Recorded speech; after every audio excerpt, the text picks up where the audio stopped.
इन्होंने वादा, समाजवादी पार्टी ने कहा हम 400 से ज्यादा विधायक जिता करके सरकार बनाने जा रहे हैं। बहुत सारे मेरे परिवार के लोग भी बहकावे में आ गए और परिणाम क्या हुआ?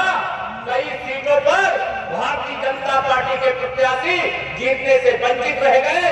हम 325 से 275 पर फिर भी प्रचंड बहुमत के साथ आए, लेकिन 2024 में कोई चूक नहीं करना है। इसलिए मैं कहता हूं 100 में से 80% वोट हमारा है, 20% में बंटवारा है और बंटवारे में भी हमारा है। गलती मत करना। ये सपा बसपा कांग्रेस वालों की मिली भगत से ये चाहते हैं माननीय नरेंद्र मोदी जी कमजोर हो जाए, केशव प्रसाद मौर्य कमजोर हो जाए, उनको उनके वोटों को बांट दो और जो बांट करके किसी भी तरीके से अगर सपा बसपा कांग्रेस में से किसी का खाता खुल जाए तो कहने को हो जाए कि 80 की 80 सीटें नहीं जीत पाए। हमें 80 की 80 सीटें यूपी की जीतना है। 370 से अधिक सीटें कमल के फूल पर देश में जीतना है और 400 से अधिक सीटें देश भर में भारतीय जनता पार्टी गठबंधन के साथियों के साथ जीतना है। करोगे ये लक्ष्य पूरा करोगे? आज तारीख कौन सी है? 24। 6 दिन अप्रैल का बचा है और 6 दिन मई का बचा है। 7वें दिन आपको मतदान करना है।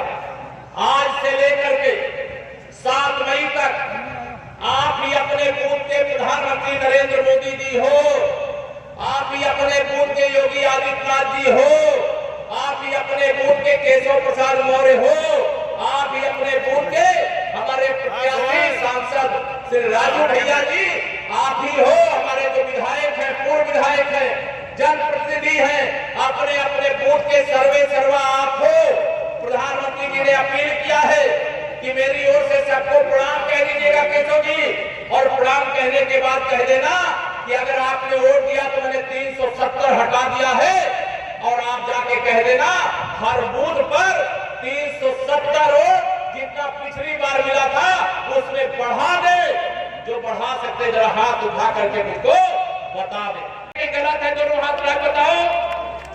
आज जब से आपने उत्तर प्रदेश में योगी आदित्यनाथ जी के नेतृत्व में भारतीय जनता पार्टी की सरकार बनाई है, हमने वादा किया तो उस समय कि अगर आप कमल खिलाएंगे तो सुशासन देंगे, कमल खिलाएंगे तो विकास देंगे, कमल खिलाएंगे तो गुंडागर्दी नहीं रहेगी, अमन चैन का शासन होगा, जेल के अंदर गुंडे अपराधी माफिया होंगे, इतना सख्त प्रशासन होगा।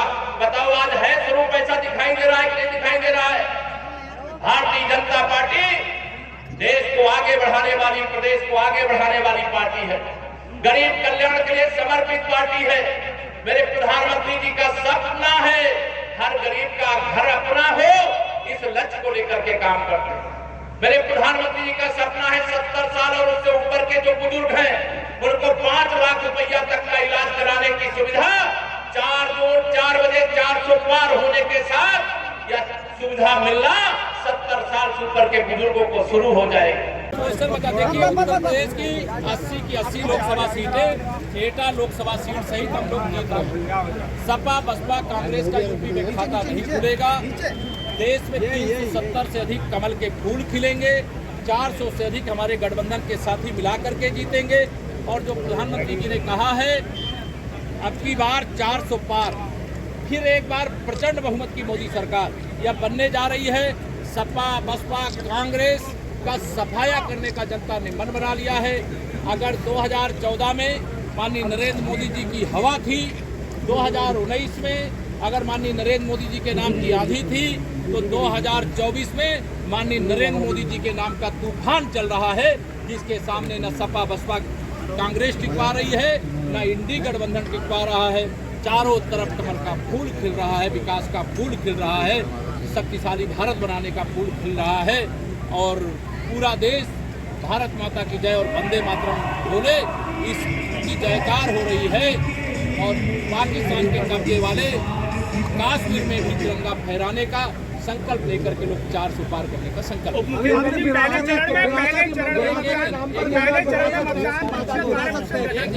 आपने विरासत टैक्स की बात की, कांग्रेस कांग्रेस के जो प्रधानमंत्री श्री राजीव गांधी जी, सोनिया गांधी जी, सुपर प्रधानमंत्री थी मनमोहन सिंह जी के समय, इनके सलाहकार श्री सैम पित्रोदा जी ने कहा है कि अमेरिका में जो विरासत का टैक्स लगता है तो भारत में वह टैक्स लगाने का अर्थात जो आप अपने बच्चों के लिए जीवन भर चुकावें, जैसे आप भगवान आपको सफाई करे दीर्घायु करे, लेकिन आपके नहीं रहने पर उसमें से भी आधा कांग्रेस छीनना चाहती है।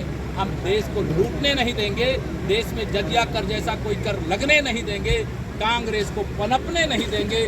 श्री राहुल गांधी जी के कुंडली में अब प्रधानमंत्री बनने का योग नहीं है और श्री अखिलेश यादव जी की कुंडली में मंत्री बनने का योग नहीं है।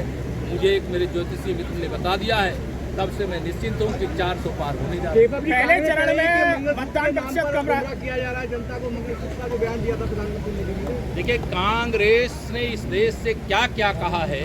मैं अगर कांग्रेस से सवाल करूं तो पाकिस्तान के कब्जे में कश्मीर का एक हिस्सा क्यों है? कांग्रेस जिम्मेदार है। 370 लगी, इसके लिए कौन जिम्मेदार है? कांग्रेस जिम्मेदार है। भारत में आतंकवादियों को पैदा करने की फैक्ट्री पाकिस्तान में लगा करके यहाँ आतंकवादी हमले करवाने का कौन जिम्मेदार है? कांग्रेस जिम्मेदार है। देश के विभाजन का कौन जिम्मेदार है? कांग्रेस जिम्मेदार है। 62,000 वर्ग किलोमीटर जमीन चीन को थाली में सजा करके सौंप दिया इस कांग्रेस की सरकार के समय। कांग्रेस जिम्मेदार है। मुस्लिम तुष्टीकरण की राजनीति कांग्रेस ने किया। धर्म के आधार पर आरक्षण नहीं दिया जा सकता। भारत रत्न बाबा साहब अम्बेडकर ने कहा, और यह आरक्षण देने का काम जहां इनकी सरकार होती है वहां वादा करते हैं, प्रयास करते हैं।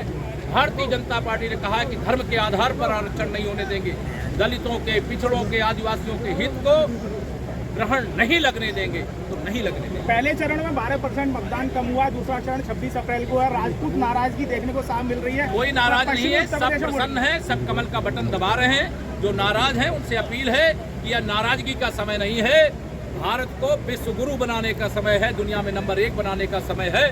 जो कोई नाराजगी होगी 4 जून के बाद हमें उनकी हर नाराजगी को दूर किया जाए। यादव और आपके बीच में कोल्ड वॉर चल रहा है, वो कहते हैं, आप कहते हैं समाजवादी पार्टी है, साइकिल पंचर हो जाएगी, वो कह रहे हैं पंचर की दुकान खुलवाएंगे। मैंने कहा मैं उनकी गाली का जवाब गाली से नहीं दूँ। मैंने लोगों से अपील किया उनकी गाली का जवाब कमल का बटन दबा करके, तीसरी बार मोदी जी को पीएम बना करके, राजू भैया को एटा से रिकॉर्ड वोटों से सांसद बना करके देने का काम करिए। उनकी गाली का जवाब अब कमल के फूल से दे दिया जाएगा। धन्यवाद।